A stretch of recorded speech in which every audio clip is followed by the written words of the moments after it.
11 taon na ang nakakaraan mula nang maganap ang tinaguriang Trial of the Decade sa Cebu. All the accused are hereby found guilty. Ang panghahalay at pagpaslang sa magkapatid na Marijoy at Jacqueline Chong ng 7 kalalakihan. Tapos na ang kaso, pero marami pa ring tanong ang iniwan nito. Hanggang ngayon, hindi pa rin natatagpuan ang katawan ni Jacqueline. Ako po si Cara David, muli po nating balikan ang mga tanong ng nakaraan sa Case Unclosed.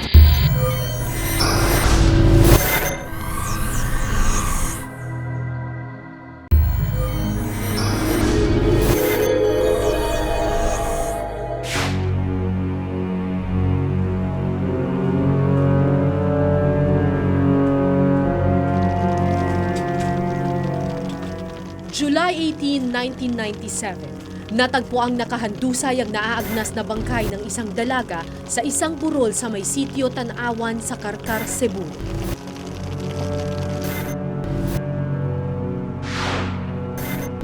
Ginamitan umano ng dahas na tumapos sa buhay ng biktima. Buhay pa yung biktima ng nahulog yon dahil meron tayong tinatawag na vital tissue reactions. Ayon sa PNP Medico Legal na sumuri sa bangkay, posibleng na gang rape raw ito dahil sa nakitang mga galos at sugat sa katawan. Walang nakakilala sa bangkay. Ang mga nakalap na mga ebidensya, tila mga piping saksi sa krimen. 2 araw na ang lumipas, wala pa ring umaangkin sa katawan ng biktima. Samantala, 2 araw na ring hindi matagpuan ang magkapatid na Marijoy at Jacqueline Chong.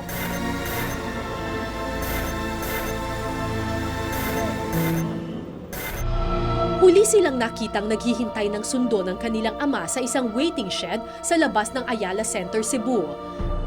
I was outside our house 11 o'clock until 1 o'clock in the morning.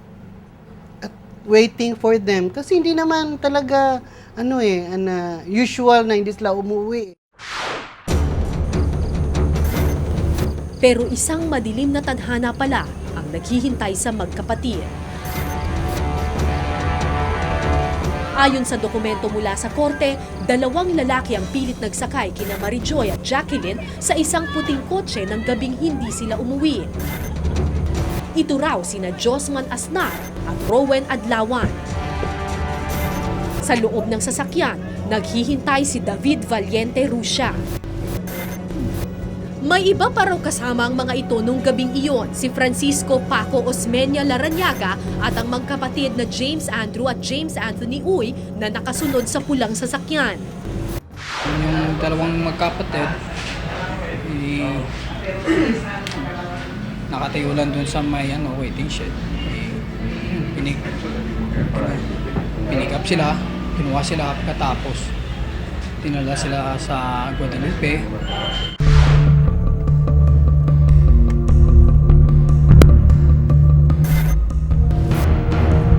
Sa isang bahay daw sa kalapit bayan ng Guadalupe sa Cebu naganap ang panghahalay sa magkapatid na Chong. Pumunta sila ng terminal, kumuha sila ng van, doon sumakay, pumunta ng Karkar. They were raped by all of them, even the driver and the conductor.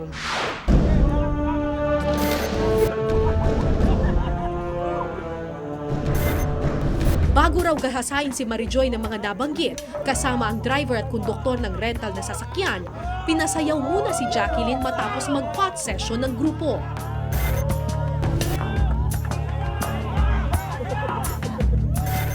According to her, she could not see anything because it was total darkness. However, he heard a group of people singing and dancing in the road where the body of Marijoy was from.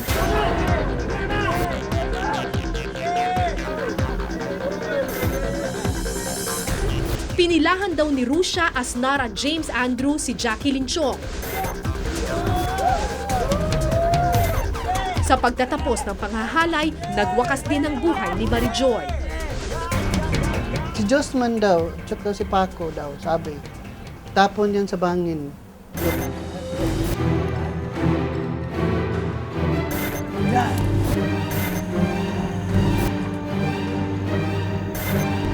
Pinilit pa raw tumakbo palayo ni Jacqueline pero hindi siya nakatakas. Hoy, pare! Si Jackie na wala! Hey! Pareho!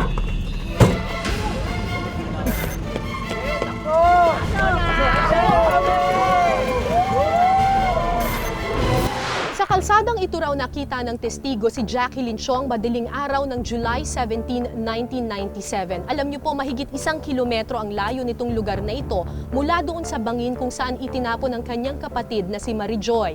Iyon na ang huling beses na nakita si Jacqueline at matapos ang 11 taon, hindi pa rin siya natatagpuan.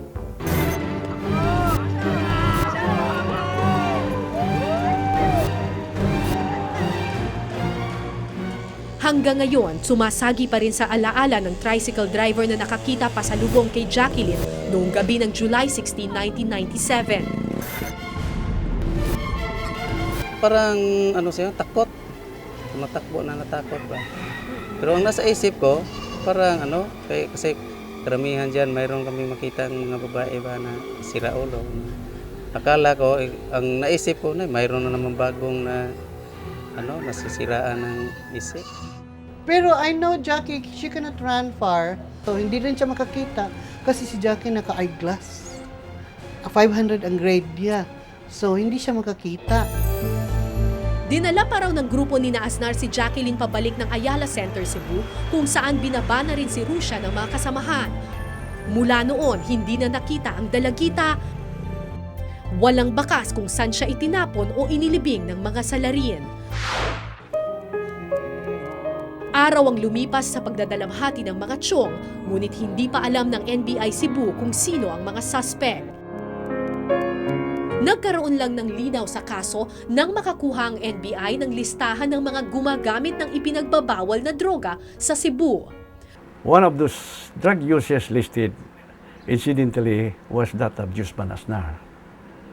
Following the arrest of Josman Asnar, he was identified by the security guard of Ayala to be one of those persons who took these two girls. At sa pagkakahuli kay Josman Asnar, isa-isa ring nahulog sa kamay ng NBI ang iba pang sospek.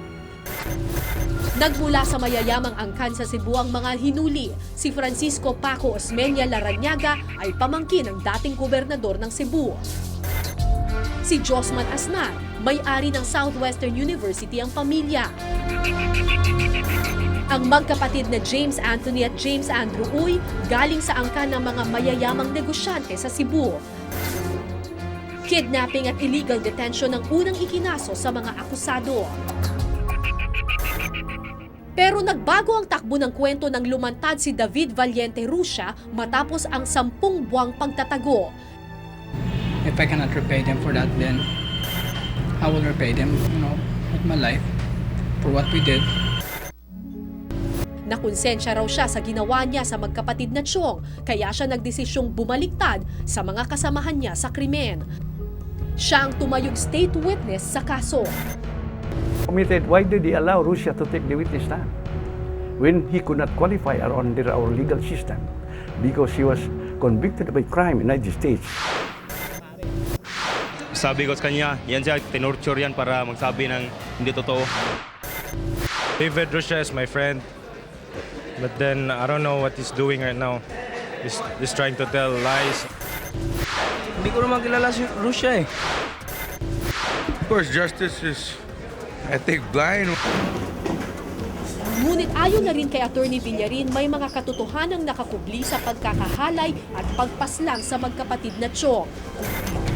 Malabo raw ang salaysay ni Russia na dinalang magkapatid sa bahay sa Guadalupe. I interviewed the owner of the boarding house who alleged to me that it was impossible for the suspect to gang rape the victim because he has a very small boarding house for foreigners who cannot afford first-class hotels. Very small pension house. Hindi rin daw nagtutugma ang pahayag ng mga Chong kung magkakilala at nanliligaw nga ba si Paco kay Marijoy. When I interviewed Mrs. Chong, initially, no one else aside from Mutia that was mentioned by them as courting their daughter. Well, I don't even know her. That's impossible. Marijoy, kung hindi daw hiwalayan yung boyfriend niya, mayroon daw masamang mangyari sa kanya. Sinakyan lang na yung theory namin na niya could be possibly involved because he involved in a similar case in the past. Ito ang pangyayaring pilit daw isinasakay ni Paco Larrañaga sa kanyang kotse ang isang estudyante ng University of San Carlos, Cebu noong September 1996. Sumulat ang magulang nito sa paaralan para ipaalam ang nangyari. Isang taon matapos ang insidente, tila minulto si Paco ng kanyang nakaraan. All the accused, Ang kaso ng Chong murder tumagal ng mahigit 3 taon. May 5, 1999, ibinaba ng mababang hukuman sa Cebu ang hatol sa tinaguriang Chong 7. are hereby found guilty beyond reasonable doubt. Guilty ang 7 akusado sa kasong kidnapping at serious illegal detention with rape and murder. Ang parusa, 2 beses na panghabang buhay na pagkakabilanggo.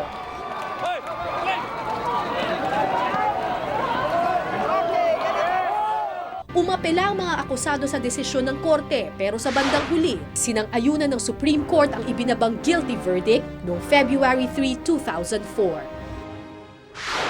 Natapos na ang kaso, pero may mga tanong pa rin na hindi nasagot sa pagkakahalay at pagpaslang sa magkapatid na Marijoy at Jacqueline Chong.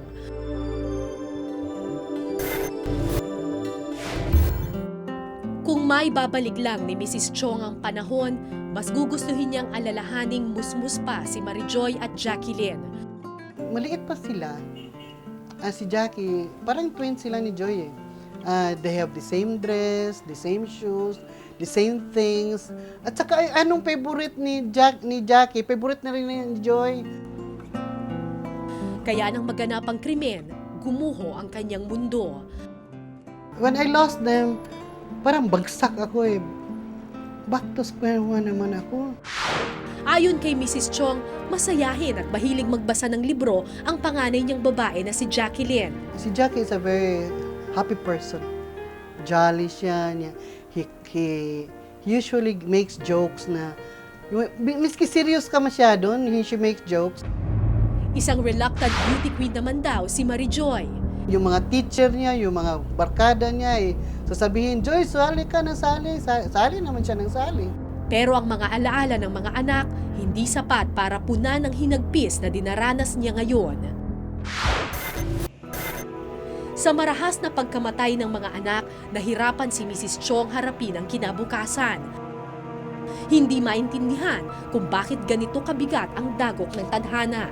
Mga simple lang dreams and simple desires lang sila. Ang gusto na lang nila, makatulong sila sa amin, na makahanap sila ng trabaho. Ang hinahanap na hustisya ni Mrs. Chong para sa mga anak, panawagan din ng ina ng magkapatid na James Andrew at James Anthony Uy. In my part, I also want justice for my boys. Though I know hindi ko na mabalik yung life nila. But I still want justice for them. Sana makalabas na sila. Si James Anthony Uy na mas kilala sa tawag na Wang Wang, 16 na taong gulang lamang nang maakusahan sa Chong murder case. Habang si James Andrew Uy naman o MM sa kanyang mga kaibigan, 17 taong gulang lang noon. Sa inyo pong pagkakaalam, kilala po ba or kabarkada ng mga anak ninyo si Paco Larrañaga? I'm sure na hindi nila kaibigan. Kasi I know their friends and hindi ko nakita na hindi ko nakita na nakasama nila si Paco. Nang mangyari ang krimen, wala raw silang kamuwang-muwang na suspect na pala ang kanilang mga anak. Kung talagang may nagawa siya, siyempre, seeing those police, plenty of police coming to the house, siyempre, tatakbo talaga yung bata, di ba? Pero siya pa ang nag-entertain. Sabi pa niya, sinong kailangan niyo?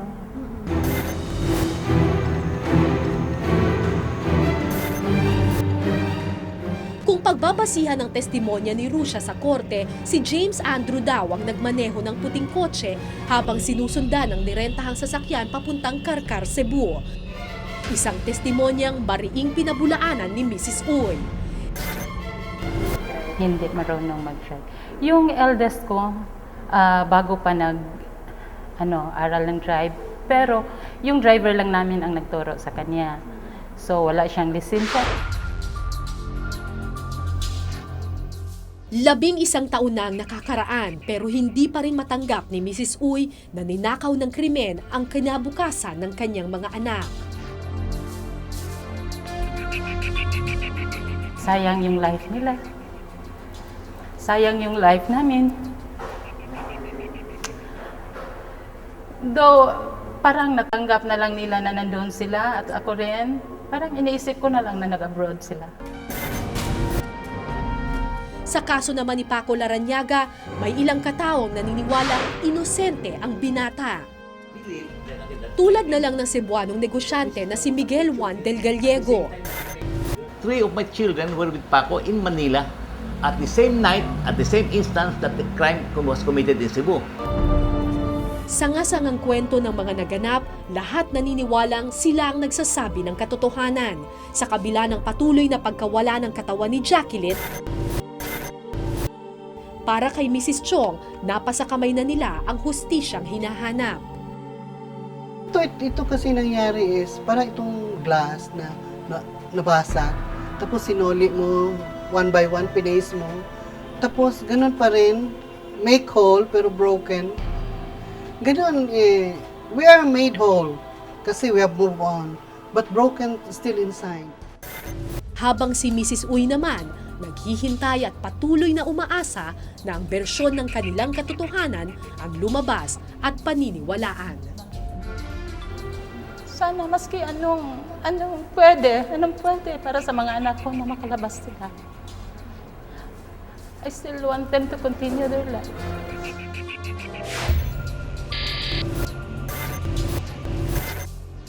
Ito ang bakas ng karahasan na iniwan di umano sa malamig ng bangkay ni Marijoy Chong. Katawang hindi man lang nasulyapan ng sariling ina. Yung kapatid ko, lumuhod pa siya sa akin. I was sitting down, lumuhod pa siya sa akin. Tel, si Joy talaga yung Tel. Maawa ka sa bata, kunin na natin doon sa Karkar. Ikaw, kung gusto mo, kunin mo yan. Hindi ko anak yan. Hindi ganun pagkamatay ang anak ko. Ang cause of death was traumatic injuries to the head and other parts of the body. I noticed a handcuff still on the left wrist of the victim. May masking tape pa ata dito sa bibig. At saka medyo may inuuod na yung dito niya. Pero ang bangkay na dapat sana susi sa katotohanan, nagbukas pa ng mas maraming katanungan. Precisely, ayan, nasa korte ka na pagkatapos pinag-aawayan niyo pa yung identity. Ibig sabihin, hindi maganda yung investigasyon niyo. How come the court doesn't want to prove that body? It would have been simple. A DNA expert would have found out whether that body was really one of the Chong girls. But they did not allow. All the accused are hereby found guilty beyond reasonable doubt. Ibinaba na ang hatol sa mga akusadong sina Paco Osmeña Larrañaga, Josman Aznar, Rowen Adlawan, James Andrew Uy, James Anthony Uy, Ariel Balansag at Alberto Canyo.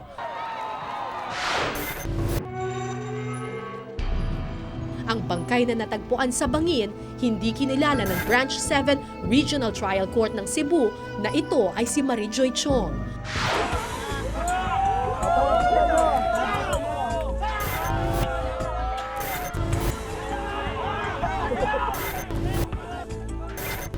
Maraming katanungan ang umalingaw-ngaw sa karumal-dumal na krimeng ginawa sa magkapatid.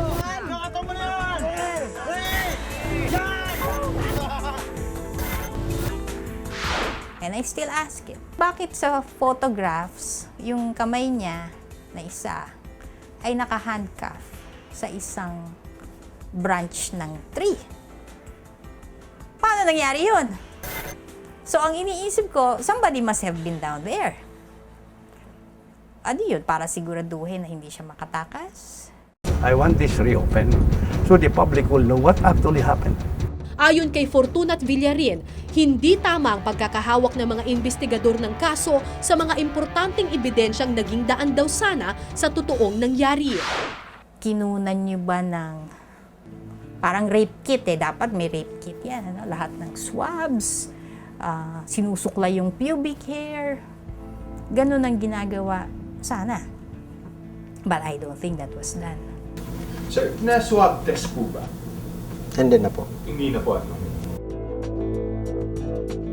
Agad raw inimbalsamo ang katawang natagpuan sa bangin, kaya walang isinagawang swab test. Wala ring ipinatupad na DNA analysis. Ang underwear naman na nakuha sa crime scene, ginupit-gupit at inamag na. Ang tanging ginawang pagsusuri sa investigasyon, ang Florence test. Sa Florence test malalaman kung may similyang naiwan sa ebidensyang nakuha. Ginawa niya ng tinatawag na Florence test for semen. And anong lumabas? Wala rin. Inconclusive din. And then in the first place, hindi na ginagawa ang Florence test in other parts of this world. During the investigation, we have no direct evidence that will point to the culprits as the perpetrators, but we have circumstantial evidences.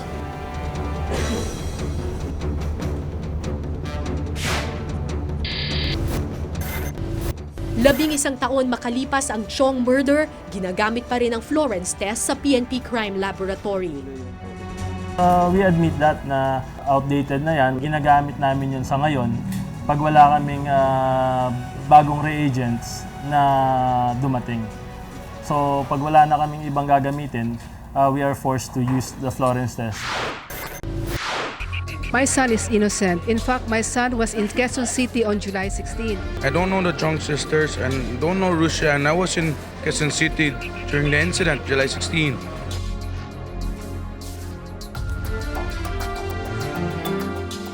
So many witnesses testified that Larraga all the time was in Manila at the time because he was studying already in Quezon City. This was just ignored by the court. Isa pa sa ebidensyang ipinresenta ng depensa ang ibinigay na sulat ng Culinary Center for the Arts sa Katipunan, Quezon City na nagsasabing may midterm exam si Paco noong July 16 at 17 kaya ito nasa Maynila. Ang Philippine Airlines ticket daw na ito ang magpapatunay na umalis siya ng Maynila ng July 17, 1997, isang araw bago naganap ang pagkawala ng magkapatid na Chong. And are hereby sentenced to imprisonment. Nanindigan naman si Mrs. Uy, ina ni James Andrew at James Anthony, na kung nasa Maynila si Paco, nasa bahay naman daw ang kanilang mga anak nang maganap ang krimen at hindi kilala ng mga anak niya si Paco Larrañaga. They were still having their fingerprints. Lumapit ako sa door. Nagtanong sa akin si Paco, "Mga anak mo ba yan sila, ma'am?" Sabi ko, "Oo." "Bakit? Anong kasalanan nila?" Yun ang tanong ni Paco. Sabi ko, "Hindi mo ba kilala yung dalawang bata?" Sabi, "Hindi." "Bakit? Sino po sila?" Sabi ko, "Kasamahan mo daw pag-abduct." This is Paco Larrañaga and Josman. They are really good friends. I mean, that is confirmed. Josman is also a friend of the two. Josman is actually the sidekick of Adawan. So, these three know each other, 1, 2, 3. But these two never met, the driver and the conductor never met the Uy brothers. I'm willing to volunteer myself to be the first one. Ang tumayong state witness sa kaso na si David Rusya, nagsabing huling beses daw niyang nakitang buhay si Jacqueline nang ibinaba siya ng mga kasamahan sa Ayala Center matapos ang krimen. I've yet to meet one drug addict who is not a liar. I wanted to use forensic instruments in the criminal investigation. The polygraph is one available, but they refused. Yung dalawang magkapatid, nakatayo lang dun sa may waiting shed. pinick up sila. Ang testimonial evidence o ang salaysay ni Russia sa nasaksihang krimen ang pinanghawakan ng korte kesa sa physical evidence o mga ebidensyang maaaring gamitan ng forensics. Mahina pa rin tayo pagdating sa appreciation for what we call physical evidence. Hindi natin naiintindihan yung value nito. Kaya tuloy sa Pilipinas, puro testimonial evidence lang. Tapos kapag merong nagsabi na, witness ako, ganyan ang nangyari, etc., pinaniniwalaan. Kasi there's no way to check. Physical evidence without any corroborating evidence would not stand alone.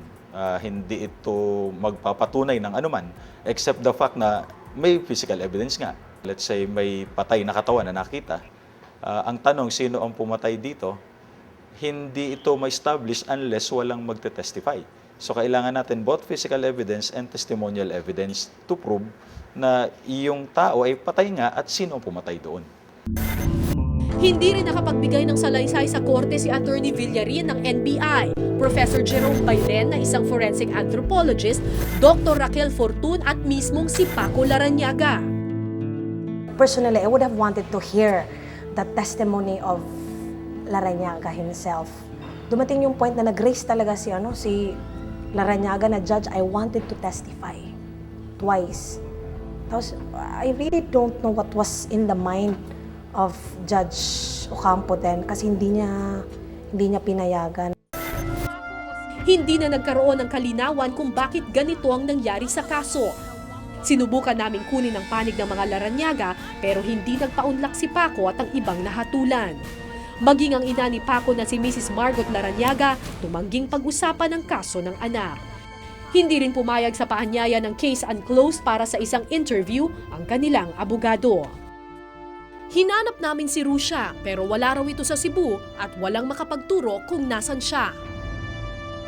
Samantalang si Judge Martin Ocampo ang huradong humawak sa kaso, nagpakamatay 5 buwan matapos ibaba ang kanyang hatol.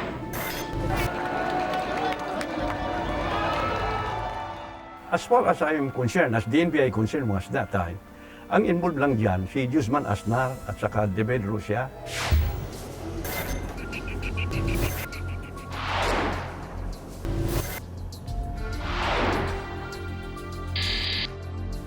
Isa lang ang kaso ng pagkakapaslang sa magkapatid na Chong sa napakaraming kasong nag-iwan ng maraming katanungan.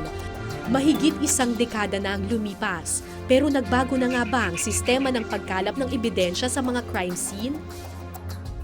Yung mga mali na ginagawa natin hanggang ngayon, ginagawa pa rin.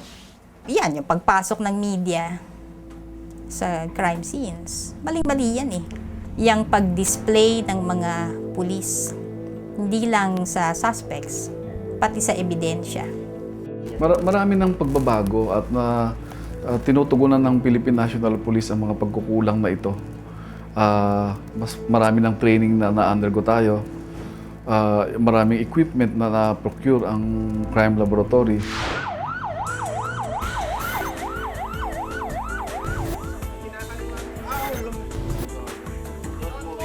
Lumang teknolohiya na ang paraffin test na ginamit sa mga akusado. Ang test na ito ay ang pagtukoy kung ang itinuturong suspect nga ba ang nagpaputok ng baril. Hindi na yung ginagawa abroad. Puro mga historical anecdotes na lang yan eh. Kahit na meron po tayong mga kakulangan, medyo yung technology hindi masyadong moderno, yung mga gaya ng ginagamit natin, ito naman po ay napupunuan ng mga magagaling nating mga examiners, forensic examiners dito sa crime lab. Noong 1 taon lang inaprubahan ng Korte Suprema ang paggamit ng DNA bilang ebidensya. Ngayon, may tinatawag ng post-conviction DNA testing kung saan sinusuri pa rin ang DNA kahit tapos nang mahusgahan ng hukom ang isang kaso. Maaaring dahil sa DNA ay mababaan ang sentensya o kaya ay ma-acquit ang akusado. Para kay Mrs. Uy, gagawin niya ang lahat mabigyang laya lang ang 2 anak na nasa piitan. Pero kung si Mrs. Chong ang tatanungin, naninindigan siyang ang mga nasa kulungan ngayon ang humalay at pumatay kina Marijoy at Jacqueline.